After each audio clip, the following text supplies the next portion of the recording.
ಪ್ರಿಯ ವೀಕ್ಷಕರೇ, ಈ ಸಂದರ್ಶನದಲ್ಲಿ ತುಮಕೂರು ಜಿಲ್ಲೆಯ ಕುಣಿಗಲ್ ತಾಲೂಕಿನ ಪುರಸಭೆ ವಾರ್ಡ್ ನಂಬರ್ 8ರಲ್ಲಿ ವಾಸವಾಗಿರ್ತಕ್ಕಂತಹ ಇದೇ ವಾರ್ಡಿನ ಮಾಜಿ ಸದಸ್ಯರಾಗಿರ್ತಕ್ಕಂತಹ ಹಾಗೂ ಹಾಲಿ ಅಲ್ಪಸಂಖ್ಯಾತರ ನಗರ ಸದಸ್ಯರಾಗಿರ್ತಕ್ಕಂತಹ ಮತ್ತು 1969ನೇ ಇಸ್ವಿದಿಂದಲೂ ಹಲವಾರು ಹುದ್ದೆಗಳಿಂದ ಹಲವಾರು ಪದವಿಗಳಿಂದಲೂ ಸಮಾಜ ಸೇವೆಗಳಲ್ಲಿ ತೊಡ್ಕೊಂಡಿರ್ತಕ್ಕಂತಹ ಜನಪ್ರಿಯ ನಾಯಕರಾದಂತಹ ಸನ್ಮಾನ್ಯ ಶ್ರೀ ಮೊಹಮ್ಮದ್ ಶಫೀವುಲ್ಲಾ ಅಲಿಯಾಸ್ ಹಾಜಿ ಶಫೀವುಲ್ಲಾನವರು ನಮ್ಮ ಉಪಸ್ಥಿತಿಯಲ್ಲಿದ್ದಾರೆ. ಇವರು ನಮ್ಮ ಜೊತೆ ಹಿಂದಿ ಅಥವಾ ಉರ್ದು ಅಲ್ಲಿ ಮಾತನಾಡಲಿದ್ದಾರೆ. ಇವರಿಗೆ ತಮ್ಮೆಲ್ಲರ ಪರವಾಗಿ ಹಾಗೂ ನಮ್ಮ national politicians in India dot com social media परवागी हार्दिक स्वागत। सर, यहाँ के ज़्यादा से ज़्यादा हिंदी और उर्दू जानने वाले रहने की वजह से यहाँ की दरख्वास्त आई थी कि आपसे मैं हिंदी या उर्दू में बातचीत करूँ। आप अपना परिचय हमारे दर्शकों को देना चाहेंगे? ज़रूर। जी हाँ, मैं सारे हिंदुस्तानियों को, बहनों और भाइयों को मेरे तरफ से नमस्कार। और मेरा नाम मोहम्मद शफीउल्लाह उर्फ हाजी शफीउल्लाह से मुझे जानते हैं।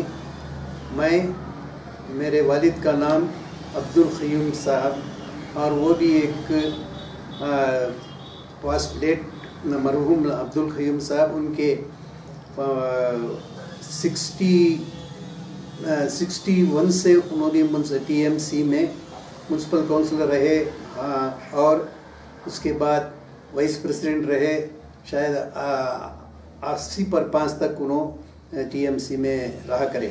यानी 1980-85 तक भी वो यहाँ पे सदस्य रह चुके हैं। जी जी जी जी। आपकी शुरुआत राजकीय और सोशल एक्टिविटीज़ में कैसे और कब शुरू हुई सर? मेरी राजकीय जो यहाँ से पहले यहाँ पर तंजौर मोहल्ले के जमात से यानी कमेटी से मुझे बैतुल माल का सेक्रेटरी ट्रेजरर बनाए। उसके बाद में मैं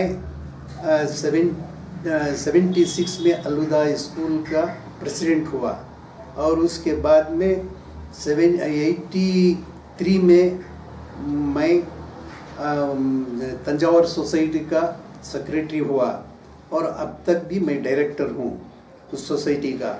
और 83 में जो मुझे ट्रिब्यूनल मेंबर भी बनाए गवर्नमेंट से, और उसके बाद 88 में मुझे मेरे सिल्क का कारोबार था, उसकी वजह से गवर्नमेंट ऑफ कर्नाटका से मुझे तुमकुर डिस्ट्रिक्ट से चूज़ करके जापान और साउथ कोरिया का टूर भेजे थे। और वहाँ से आने के बाद 90 में मैं म्यूनसिपल काउंसिलर हुआ, इलेक्ट हुआ 95 तक। उसके बाद ये 2004 में मैं सेंट्रल मजलिस शुरा का सदर भी रहा। आज तक मैं अल्लाह के फजल से मैं अच्छी खिदमत कर लेकर आया हूँ। मुझे अभी भी हमारे और अवाम खिदमत के लिए चाह रहे हैं। इंशाल्लाह देखेंगे, इंशाल्लाह। हमें भी जानकारी के मुताबिक यहाँ के दर्शकों ने हमसे बताया, आने वाले अभी जो चलने वाले हैं इलेक्शन 2019 के फरवरी में जो होंगे या कब होंगे अभी तो अनाउंसमेंट कुछ भी नहीं हुआ है। इस वार्ड में आपको एक मतलब काउंसलर की शक्ल में देखना चाहते हैं, क्या आप उसके लिए तैयार हैं? क्या आपका क्या कहना है? देखेंगे, उस वक्त की बात है। इंशाल्लाह अगर अवाम को अगर मुझे जिताना चाहते हैं तो इंशाल्लाह उस वक्त की बात ज़रूर हो जाएगी। इसके लिए तैयार हैं? इंशाल्लाह। अच्छी बात है। तो क्योंकि बहुत सारे हमारे दर्शकों ने हमसे गुजारिश भी की थी कि आप बात करें उनसे और उनको एक मरतबा हमारे वार्ड में एक मरतबा फिर से काउंसलर बना दें, बन जाए। अगर वो खड़ेंगे तो 100% जीतेंगे, इतना श्योरली बता रहे हैं। तो लेकिन आपसे मैंने कल मुलाकात किया था, आपने राजकीय से ही दूर होने की बात कर रहे थे। तो मैं दोबारा आपसे ये बात कहना चाह रहा हूँ, आज आप कांग्रेस पक्ष से नगरा यानी कि ये जो कुणिगल नगर है, इस नगर में आप एक अल्पसंख्यक तरह के मेंबर भी हैं, एक माइनॉरिटीज़ मेंबर भी हैं। तो इस सिलसिले में आप क्या कहना चाहेंगे और हमारे दर्शकों को क्या काम सरंजाम देने के लिए क्या खूबी आप इसमें शुरुआत कर सकते हैं? आज का जो माहौल है, कांग्रेस के जो भी मेंबर्स हैं, जो सपोर्ट करने वाले हैं, अपने सही और अपने अच्छे दिल से लगन से सपोर्ट करना ज़रूरी है, क्योंकि आज जानते हैं कि बहुत सारे पार्टियां हो गए हैं, उसमें थोड़े जज्बात ऐसे हो गए हैं, इधर जाना उधर जाना, ऐसा है नहीं। एक अपने दिल से एक पार्टी को सपोर्ट करो। मैं इनको दो उनको दो नहीं कहता, लेकिन हमें एक पार्टी को जो सपोर्ट करे तो ज़रूर वो कामयाब हो जाए और हमारा भी डेवलपमेंट की तरफ निगाह डालने वालों को आप कह रहे हैं कि जिताएं जी, एक तरफ हो जाए। जी तो बिल्कुल सही है, क्योंकि आज तो जो माहौल चल रहा है जी, कहीं जात पात के बारे में लेकर इलेक्शन लड़ा जा रहा है जी, कहीं कोई मंदिर या मस्जिद की टॉपिक लेकर इलेक्शन जीतने के ये तकरार चल रहे हैं। आज हमारा देश कहाँ था, अगर कैसे निकल गया। आप तो बहुत सालों से यानी कि 1969 यानी 1969 से आप लोग सोशल एक्टिविटीज़ में हैं। जब का माहौल और आज का माहौल में क्या फ़र्क महसूस करते हैं? बहुत डिफरेंस है। जब का माहौल बहुत अच्छा था, लेकिन अब का जो माहौल है, जो जैसे जैसी आबादी बढ़ रही है तो नौजवानों का दिल भी चेंज होते जा रहा है और उसके बाद में अलग-अलग ख्यालात हो रहे हैं। मैं चाहता हूँ कि नौजवानों को भी और दूसरे जो भी हमारे बुजुर्गों जो भी हैं उनसे भी चाहता हूँ कि उनको नेक ख्यालात दें और आइंदा डेवलप अपने कुनगल के वास्ते, अपने शहर के वास्ते डेवलप के वास्ते उनको सपोर्ट करें। यानी सारे के सारे एक हो जाएं और डेवलपमेंट की तरफ ज़्यादा तवज्जो दें। जी जी, आपने बहुत अच्छी मैसेज दी है हमारे दर्शकों को। मैं अपने टॉपिक की तरफ आना चाहता हूँ। एक मरतबा आप इस कुनिगल ताल्लुक के इसी वार्ड के, उस वक्त वार्ड नंबर तो 8 नहीं था, इसका नंबर दूसरा था शायद, जो मेरे जानकारी के मुताबिक इसका नंबर दूसरा था। तो इस वार्ड में जब आप काउंसलर बने थे, उस वक्त आपने क्या क्या खिदमत अंजाम दी है? उस वक्त तो ऐसा था जो ज़मीन और आसमान का फ़र्क था। उस वक्त जो हमारे म्यूनसिपल में स्वीपर को तनख्वाह देने के लिए पैसे नहीं रहते थे। हाँ जी जी जी, ऐसा हो गया था, फंड बहुत कम था। हाँ बहुत था। तो आज जो है अल्लाह के फजल से गवर्नमेंट से भी बहुत अच्छा हमने फंड्स आ रहा है और अच्छा डेवलप करने के वास्ते मौका भी अच्छा है। अब जो भी म्यूनसिपल काउंसलर होते हैं उनके लिए बहुत फ़ायदा है, उनके लिए नहीं अवाम के वास्ते फ़ायदा होता है। रोड्स बनाने के लिए जो स्ट्रीट लाइट्स देने और पानी के वास्ते सहूलत करने वास्ते बहुत कुछ कर सकते हैं। मेरी तमन्ना है कि कोई भी हो आइंदा भी जो काउंसलर बने, प्रेसिडेंट हो, वाइस प्रेसिडेंट हो, उन्हें अपने दिलो जान से खिदमत करें तो बहुत अच्छी बात है। सर मैं आपको ये कहना चाह रहा था, आपके वार्ड के निवासियों ने हमसे कहा था, मैंने पहले भी कह दिया था आपको, अगर आप एक मरतबा इलेक्शन में ठहर जाएं तो आप इलेक्ट हो जाएंगे, यानी कि आप जीत जाएंगे। ये आप लोगों ने ये दिए है हमसे। अगर मिसाल के तौर पर मैं आपको ये सवाल कह रहा हूँ, अल्लाह करे आपको सीट मिल जाए आपकी पार्टी से, कोई भी पार्टी से आप खड़े, अगर यहाँ के लोग आपको जिता दे तो आप यहाँ के रहने वाले निवासियों को क्या खिदमत अंजाम देना चाहेंगे? अच्छा सवाल किया आप, मैं खुश हुआ आपके सवाल से। मेरा मकसद ही तालीम की तवज्जो देना, बच्चों को तालीम देना। इंशाअल्लाह उनके वास्ते आज भी हमारी स्कूल में इसी तरह से मैं ख्याल रख रहा हूँ, लेकिन यहाँ पर तालीम ऐसी होना चाहिए कि एक अच्छे कॉलेज बने, अच्छी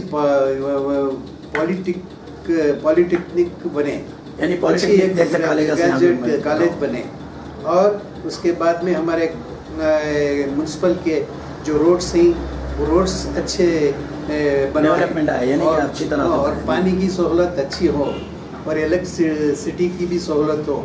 इंशाल्लाह अगर अब तो अल्लाह दिए जैसा फंड तो आ रहा है गवर्नमेंट से, वो जो भी काउंसिलर है उन्हें कर सकते हैं। अल्लाह ताला हर एक को ख्याल दे। आपको अगर मौका मिल जाए तो आप वो इंशाल्लाह देखेंगे। अगर अल्लाह चाहे तो, अवाम चाहे तो, अगर मुझे काउंसलर बनाए तो इंशाल्लाह करेंगे। इंशाल्लाह। एक अफसोस की बात, आपकी वार्ड की बात मैं कहना चाह रहा हूँ। मैं सारे वार्ड्स को भी मैंने ऑब्जर्वेशन किया है, लेकिन इस वार्ड में चंद वार्ड की बात कर रहा हूँ मैं, उसमें से ये भी वार्ड जो आप वार्ड नंबर 8 की जो बात कर रहे हैं, आपका जो घर भी है, यहाँ पे स्वच्छता नहीं है, यानी कि आप यहाँ की पाकी सफाई बहुत कम है। क्या रीज़न क्या है सर? इसकी तरफ आप निगाह कुछ डालना चाहेंगे? जी हाँ, बहुत अच्छा सवाल किया आप। लेकिन ये जो वार्ड में जो काउंसलर है उनकी जिम्मेदारी है। उनकी जिम्मेदारी है। बिल्कुल बिल्कुल। और यहाँ पर मैं भी कई मरतबे भी मैं काउंसलर को भी फ़ोन किया हूँ, और ये गलीजात से बहुत घरों के आबो हवा से बच्चों के लिए इफेक्ट होता है, लेकिन वो क्या है मालूम नहीं। आज का माहौल बहुत बिगड़ा हुआ है सर, क्योंकि मच्छर तो ऐसे ऐसे बीमारी ला रहा है। जी जी। हम लोग सोचे भी नहीं थे, हम लोग सुने भी नहीं थे ऐसी बीमारियों का सामना करना पड़ रहा है आज आवाम को। जी। ये सब पैदा होता है खिलाफत की वजह से, मच्छर की वजह से, अंदर मक्खी हो या मच्छर।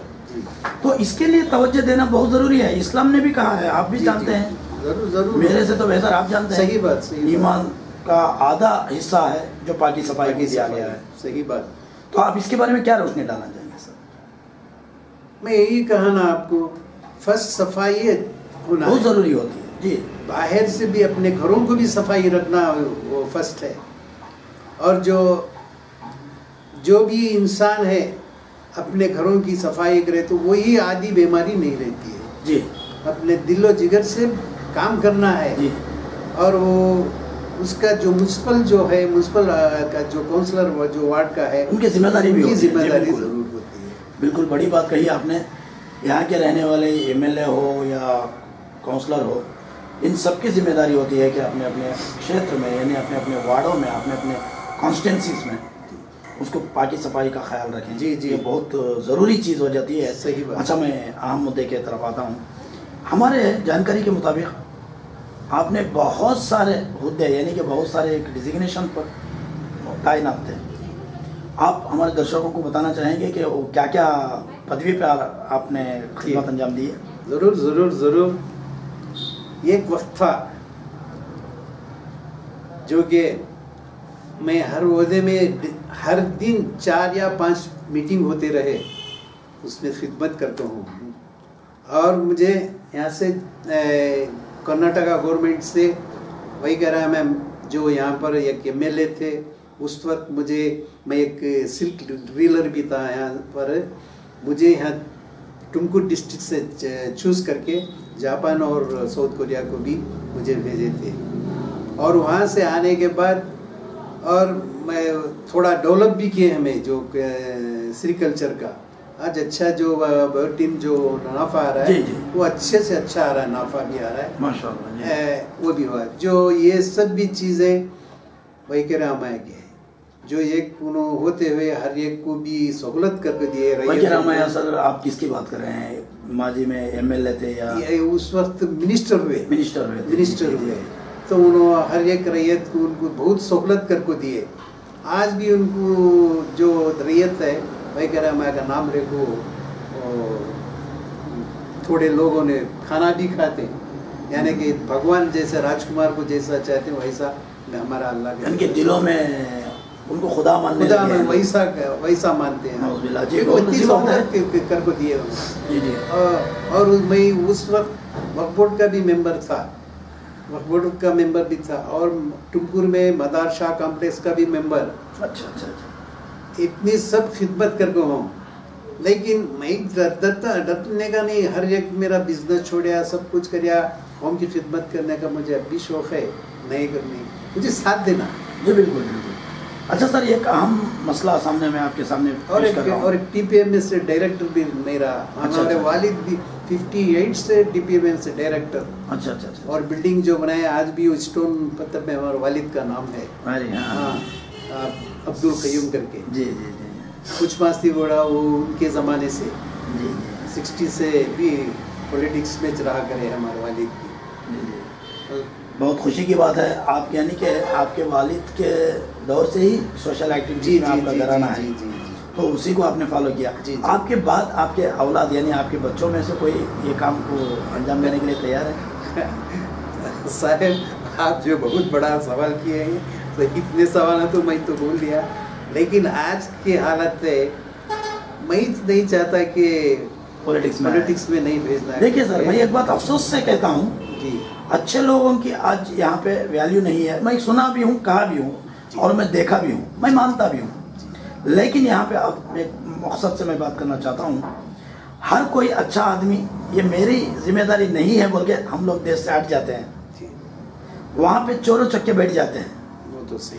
तो इसीलिए हमारा देश, हमारा राज्य, हमारे वार्ड, हमारे एरिया आज तबाह बर्बाद हो रहे हैं, आपस में झगड़े व फसादात को सबब बन रहे हैं। आप लोगों की भी एक जिम्मेदारी होती है, आप लोग हकीकतन अच्छे हैं, हकीकतन आप कुछ देश के लिए करना चाहते हैं, तो आप लोग इस जगह से ना हटें, इसमें थोड़ा और डेवलपमेंट लाने की कोशिश करें। हो सकता है आपकी वजह से 4 लोग तो सुधर जाए। तो ये रिक्वेशन आपको मैं इस मरतबा ये कहना चाह रहा था, वरना मेरी ये बातचीत करने का कोई मतलब ही नहीं था। इम्पॉर्टेंट बात आपको मैं एक सवाल, एक मुद्दा आया है, मैं उस मुद्दे की तरफ तवज्जो डाल रहा हूँ। आप वक्फ बोर्ड में भी आप एक पदवी संभाल कर हैं, तो अब ये भी आपने बताया वक्फ बोर्ड मुसलमानों के लिए, यानी एक माइनॉरिटीज़ में जो मुस्लिम तबका है, उन लोगों की कमी को दूर करने के लिए बनाया गया है जी। उनको इंसाफ मिले इसलिए बनाया गया है जी। बाज़ लोग आज हमारे मुस्लिम समाज ये वक्फ बोर्ड के कामों काज के बारे में भी बिल्कुल नहीं जानते जी। सर आप भी उसमें रह चुके हैं, इसीलिए मैं आपको ये सवाल कर रहा हूँ, आपको ये जानकारी हासिल करने के लिए मैं पूछ रहा हूँ। वक्फ बोर्ड के ज़रिए से मुस्लिम समाज क्या क्या सुविधाएँ हासिल कर सकते हैं सर? बहुत सारे कर सकते हैं। जैसा कि मिसाल के तौर पर आप बताएं।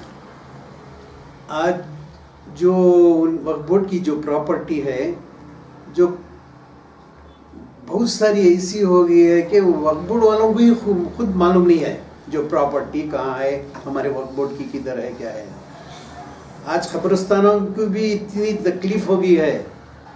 आप शायद को मालूम होगा, बेंगलुरु में विंसेंट वैनर जी जो होटल है वो वक्फ बोर्ड वालों की, अच्छा, सिर्फ 1000 रुपए देता था महीने को उन्हें वक्फ बोर्ड। वो दिल्ली को जाकर सुप्रीम कोर्ट पर जाने में आज 1 लाख 2 लाख रुपए शायद वक्फ बोर्ड वाले कुछ तो आ रहा है ना, आ रहा है आमदनी। इसी तरह ऐसे बहुत सारे हैं प्रॉपर्टियाँ। जैसा कि मैंने एक अहम बात पर मैं रोशनी डालना चाह रहा हूँ, प्रॉपर्टीज कुछ भी हो जाए, उससे आमदनी कुछ भी आ जाए वक्फ बोर्ड से, आवाम इससे क्या हासिल कर सकती है? जैसा कि जी कोई टैलेंट रखा हुआ है, कोई एजुकेटेड पर्सन है, कोई तिजारत करना चाहता है, कोई घर खरीदना चाहता है, इन लोगों के लिए इससे कुछ सुविधा है क्या? है, जरूर है। क्या क्या तरीके से सुविधा हासिल कर सकते हैं? जो प्रॉपर्टी ज्यादा जो वक्फ बोर्ड की है वहाँ से आमदनी भी आती है। 6 या 7% वक्फ बोर्ड को दी जाता है जी, और गवर्नमेंट से भी आमदनी आती है, बिल्कुल। अब उससे मुसलमानों के लिए बच्चे अगर अच्छा पढ़े तो उनको एजुकेशन के वास्ते उन्होंने फंड डाल सकते हैं, आराम से दे सकते हैं। हमने सुना है वक्फ बोर्ड से बहुत सारा फंड वापस भी जा रहा है, यानी कि यूज करने वाले कोई नहीं। लास्ट ईयर भी वैसा वापस हुआ, लेकिन अक्सर मुझे अफसोस होती है, अफसोस से मैं कहना पड़ता है, यहाँ पे गुर्बत बहुत ज्यादा है, गरीबी ज्यादा है जी। लोगों में डेवलपमेंट लाना चाहते हैं लेकिन रास्ता नहीं मिल रहा जी। तो इसकी जिम्मेदारी किसकी है सर? इनको कौन बताए कि इनको यहाँ से हासिल कर सकते हैं? इसमें किसकी जिम्मेदारी है सर? वक्फ बोर्ड वालों की है, वक्फ बोर्ड वालों की, क्योंकि उनको मालूम रहता है कि एक यहाँ पर एक मजलिस शुरा है। तो इस वक्त मैं एक हमारे टाउन की, हमारे शहर की एक मैं बात कर रहा हूँ, यहाँ पर शुरा कमेटी, कितने गरीब हैं, कितने के आवाम को उनको तालीम के वास्ते उनके बच्चों को कर नहीं पा रहे हैं, तो उनकी खिदमत करने का उनको भी है जी। वक्फ बोर्ड वाले को है, तो लेकिन अब कर रहे हैं, स्कॉलरशिप दे रहे हैं जी, वक्फ बोर्ड से स्कॉलरशिप दे रहे हैं। नहीं, वो होके दे रहे हैं, लेकिन आवाम को इसके बारे में नॉलेज नहीं है। आवाम को कुछ जागृति लाना चाहिए, यही बात घर घर को पहुंचाना चाहिए। यही आप जो अच्छी बात का सवाल किए, तो ये इसका फर्ज है कि वक्फ बोर्ड वाले ये कमेटी बना के गुरबा कौन गरीब जो भी हैं उनके घर घर जाके उनके बच्चों के वास्ते क्या पढ़ रहे हैं, क्या नहीं पढ़ रहे, उन्हें फर्दर क्या पढ़ना चाह रहा है, SLC के बाद PU जा रहा है, क्या ग्रेजुएट बनता है या डॉक्टर बनता है, इंजीनियर बनता है, अगर मेरिट अच्छा है तो उसे चूज करके पढ़ाने का। सर एक यहाँ पे मैंने आपके सामने सवाल रखना चाहता हूँ, मैं भी टुमकुर का निवासी हूँ जी, लोग भी जानते हैं, आप भी जानते हैं मुझे, तो आज मैं आपको इसके बिना पर मैं एक सवाल करना चाहता हूँ। बहुत सारे लोग हमसे आके कहे हैं वक्फ बोर्ड पे हम लोग जाते हैं कुछ सुविधाओं के हासिल करने के लिए, वहाँ हमें कोई अहमियत ही नहीं देता, हमें झिड़की दे देते हैं, हमें भगाते हैं, ये कितने हद तक सच है सर? नहीं, वो दूसरों का क्या है मालूम, अगर मैं आज के दौर में जो चल रहा है, नहीं ऐसा तो कोई सा भी इंसान तो नहीं, वो शायद वो इसमें क्या वो बेलगाम नहीं, हुबली में अब जमीर साहब जरा काम कर रहे हैं उन्होंने जी जी जी जो मिनिस्टर हुए बाद जी बिल्कुल जमीर साहब जरा कैबिनेट मिनिस्टर जो होने के बाद मुसलमानों को बुला के बात करके उनके जायदाद की क्या है, किधर है, क्या है, कौन गबन किया है, उसके से तफसीलात से हासिल करने मिनिस्टर साहब। यहाँ पे एक अहम सवाल मैं आपके सामने करते हुए अपनी बात को ख़त्म करना चाहता हूँ जी। ऐसे लोग भी हैं जो एजुकेट हो चुके हैं, जिनकी उम्र 35 से 40 साल के करीब पहुँच चुकी है जी। अब वो कुछ हासिल करना चाहते हैं सरकार की तरफ से, या उनका घर चलाने के लिए कोई फैक्ट्री डालना चाहते हैं, या उनके लिए कोई और जरिया बना लेना चाहते हैं, इसके ज़रिए से वक्फ बोर्ड क्या करेगी सर? जैसा कि कोई अगरबत्ती की फैक्ट्री हो या माचिस की फैक्ट्री हो, कोई लड़की हो जो पढ़ी लिखी है, घर चलाना मुश्किल है, ऐसे माहौल में आज की महंगाई का दौर भी चल रहा है, टैलेंट भी है, हुनर भी है और वो एजुकेटेड भी है, लेकिन उम्र है उसकी 35 साल या 30 साल 35 साल, ऐसे औरतें भी कुछ कर सकते हैं, हासिल कर सकते हैं? जी हाँ, ज़रूर। उसके लिए पहले क्या करना चाहिए? उससे पहले जो है एक वक्फ बोर्ड को एप्लीकेशन देना पड़ता है जी, जो अपने यानी कि एक फैक्ट्री ओपन करना है, अगर पापड़ की हो, अगर कोसा छोटे मोटे अचार की हो, यानी कपड़े सीने की हो, और तो जो भी है काम करने की टेक्सटाइल एक टेक्सटाइल की ये खोलना है, तो उसे एप्लीकेशन फॉर्म देना है, वक्फ बोर्ड से जाके कांटेक्ट करना है, चेयरमैन से सीईओ से बात करके इंशाल्लाह वो कर सकते। अच्छा, उसकी तहकीकात होने के बाद अगर समझो उसका एक प्रोजेक्ट बन जाता है, एक प्रोजेक्ट बना के पेश किया जाता है जी, एक 3 लाख का हो या 2 लाख का हो या 1 लाख का ही सही, अगर एक प्रोजेक्ट तैयार कर दिया जाता है, ले जाकर पेश किया जाता है, उसमें कितने परसेंटेज के हिसाब से उसको मिलेगा? किसे? जो लोन के लिए अप्लाई किया होगा। 1 लाख का प्रोजेक्ट है, समझो मैंने फॉर एग्जांपल मैं आपको बताना चाह रहा हूँ, मैं 2 लाख का कुछ प्रोजेक्ट बनाया हूँ जी। उस प्रोजेक्ट को मैं हासिल करने के लिए, यानी उसको फंड मेरे पास बिल्कुल नहीं होता, तो उसके जाकर प्रोग्रेस को डालता हूँ, मुझे कितनी आमदनी ये लोन मिलेगा उसके ज़रिए? क्या 100% यानी 2 लाख भी मुझे लोन मिलेगा जी, या 50% मिलेगा? शायद आप भी परसों के पेपर में देखे होंगे। अब जो भी वो जो अगर काम करने के वास्ते यानी कि एक छोटा मोटा धंधा या यानी कि कुछ भी बिजनेस हो या कुछ भी करने के लिए गवर्नमेंट से 2 लाख रुपए दे रहे हैं और शायद 8 दिन के पहले की पेपर में भी आई थी। वैसे तो न्यूज़ों में बताया जा रहा है, लेकिन लोगों को ये पता नहीं चल रहा कि उसको किसको पकड़े और कैसे जाए। तो इसके ऊपर जिम्मेदारी किसकी रहेगी? क्या वार्ड के काउंसलर की है, क्या एमएलए की है, क्या पार्टी के लीडरों की है, सही, या वक्फ बोर्ड वालों की है? इसमें किसको जाके पकड़ना चाहिए? सही बात, आप जो बात कहे बहुत सही बात है। फर्स्ट जो है अपने वार्ड के काउंसलर को लेना है। वो काउंसलर जब अपने एमएलए को कांटेक्ट करता है, एमएलए जो है तहसीलदार को कांटेक्ट करता है जी बिल्कुल, जब तहसीलदार डीसी को करते हैं, जब उनके लोन जो है सैंक्शन होता है। अच्छा, ये सारा प्रोग्रेस चलने के लिए कितना दिन लगेगा, कितने महीने लगेंगे, कितने साल लगेंगे? क्योंकि ये बड़ी अफसोस की और दर्द वाली बात है। वो एक ही अफसोस की बात कि ऑफिस वर्कर जो काम करने का उनका लगन होना है। अगर मुस्लिम समाज की बात करें, वक्फ बोर्ड इन्हीं के लिए बनाया गया है, डायरेक्ट अगर वहाँ पे जाके एप्लीकेशन डालें तो वहाँ के जरिए प्रोग्रेस चला के कवर करने में कितने दिन लग सकते हैं? क्योंकि आप मेंबर रह चुके हैं। अगर चाहे तो 1 महीने या 2 महीने के अंदर उनका काम खत्म हो सकता है। बहुत अच्छी बात है। हम बहुत सारी ज़्यादा जानकारी आपसे हासिल कर ली है और ज़्यादा जानकारी करना चाहते थे। वक्त की नज़ाकत को समझते हुए अपनी बात को ख़त्म कर रहे हैं की कोशिश कर रहे हैं। ತುಂಬ ಒಳ್ಳೆ ಮಾತಾಡಿದಿರಿ, ಯಾಕಂದರೆ ಇನ್ನೂ ಸುಮಾರು ವಿವರಗಳನ್ನು ನಾವು ಕೇಳೋಣ ಅನ್ನಿಸ್ತಾ ಇತ್ತು. ಸಮಯ ಭಾಳ ಕಡಿಮೆ ಇರೋದ್ರಿಂದ ನಿಮ್ಮ ಮಾತುಗಳು ನೋಡ್ತಾ ಇರುವ ಕೇಳ್ತಾ ಇರುವ ನಮ್ಮ ವೀಕ್ಷಕರ ಪರವಾಗಿ ಹಾಗೂ ನಮ್ಮ ನ್ಯಾಷನಲ್ politiciansinIndia.com ಸೋಷಿಯಲ್ ಮೀಡಿಯಾ ಪರವಾಗಿ ತಮಗೆ ಧನ್ಯವಾದಗಳು. Thank you. ನಾನು ನಮ್ಮ ಪೊಲಿಟಿಷಿಯನ್ ಜಫರ್ ಸಾಹೇಬರು ಬಂದಿದ್ದರು, ಅವ್ರಿಂದ ಭಾಳ ಮಾತಾಡಿದ್ರು, ನಮಗೆ ಅವ್ರದ್ದು ಧನ್ಯವಾದ. ಮತ್ತು ನಾನು ಮಾತು ಮುಗ್ತಾ ಇದ್ದೀನಿ. ಜೈ ಹಿಂದ್, ಜೈ ಕರ್ನಾಟಕ. ಎಲ್ಲರಿಗೂ ನಮಸ್ತೆ.